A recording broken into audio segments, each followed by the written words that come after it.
खुलुमबाय गोजोन फुंबिलिनि गासिबो बड'लेण्ड बुब्लिनि अनसाइखौ बरायग्रोबाय। दिनै 31 आगस्ट बृहस्पतिबारनि फानजामुथि फरायथिनो लानाय बिखां ब्रह्मआ फानजामुथिनि गिबियाव दं। मेष राशि। दिनै नोंथांनि साना मोजां जागोन। मावनाय दांनायाव गोसो होगोन। नोंथांखौ दिनै गुबुना जोबोद बाख्नायगोन। नोंथांनि मुङा दिनै गोबां मानसिफोरनि गेजेराव गोसारगोन। वृष राशि। नोंथाङा दिनै खामानियाव गोसो होगोन। गावनि मावनो लानाय खामानिखौ जेंना जेंसिजोंब्लाबो मावफुंनो हागोन। मिथुन राशि। गोसोआव साननाय हनायफ्रा बांसिन जागोन। साननाय हनायजोंनो गोसोआव दुखु दाहा सोमजिगोन। दुखुजों गोसोखौ गोजोन गैयै बादि मोनगोन। कर्कट राशि। खामानि मावनायाव गोसो जनाय नङा। गोसोआ लोरबां जागोन। साननाय हनायजोंनो गोसोफ्रा उरां फारां जागोन। सिंह राशि। गोसोआव गोजोन खुसि फैनो हागौ।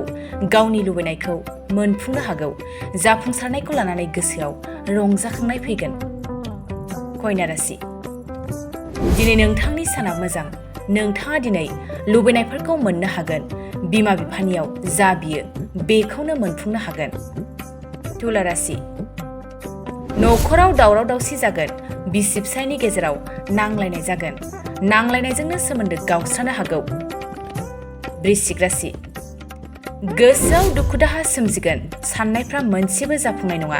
जाफुङैखौ लानानै गोसोआ असान्थि जागोन। धनु राशि। नोंथांनि गेजेराव दिनै सुथुरा बांगोन। जेरावबो सुथुरानो नोंथांखौ खैफोदाव खोख्लैगोन। नोंथाङा दिनै सांग्रां जानाया मोजां। मकर राशि। दिनै नोंथाङा बेफार फालांगि खालामोब्ला मुलाम्फा जानाय नङा। लटारिफोर लायोब्ला नोंथाङा दिनै लस जागोन। दिनै नोंथाङा रां रुफा आरो धोन सम्पथिफ्रा खहा जानो हागौ। कुम्भ राशि। दिनै नोंथाङा जेंना जेंसिनिफ्राय गोजानाव थागोन। गुबुना रायलायबाबो नोंथाङा सिं जानानै खामानि मावगोन। दिनै नोंथांनि साना मोजां। मीन राशि। नोंथाङा दिनै दावबायनो सानदोंब्ला दिनै नोंथांनि थाखाय मोजां जानाय नङा। नोंथाङा दावबायनो थाङोब्ला दिनै नोंथाङा गारिजों सौग्रावनो हागौ। दिनै नोंथांनि साना मोजां जानाय नङा। दिनै सानसेनि राशि फरायथिनायाबो एसेनोसै। आसा खालामो नोंथांनि दिनैनि साना मोजाङै मोजां थांगोन। बेखौ बड'लेण्ड बुब्लि न'खरनिफ्राय मिजिंथिबाय। गोजोन्थों। चिराङाव सावस्रि सिबिथायनि थाखाय मोनसे मोजां फाहामथायनि राहाखौ लानानै फैदों एसडि क्लिनिकआ।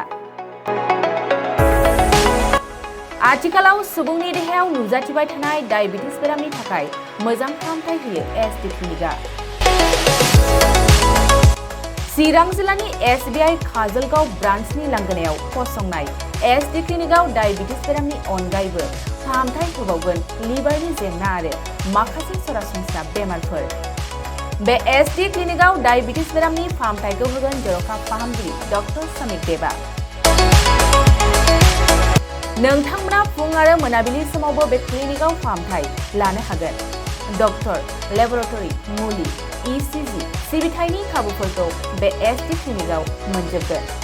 जुदि एसडि क्लिनिकआव रायजो राजाफ्रा गाव गावनि देहायारि जेंनाखौ फाहामथाय लानोबा नैबे मबाइल नम्बर 7002293924 एबा 9954687226 आव थोंजों मुं थिसननो हागोन।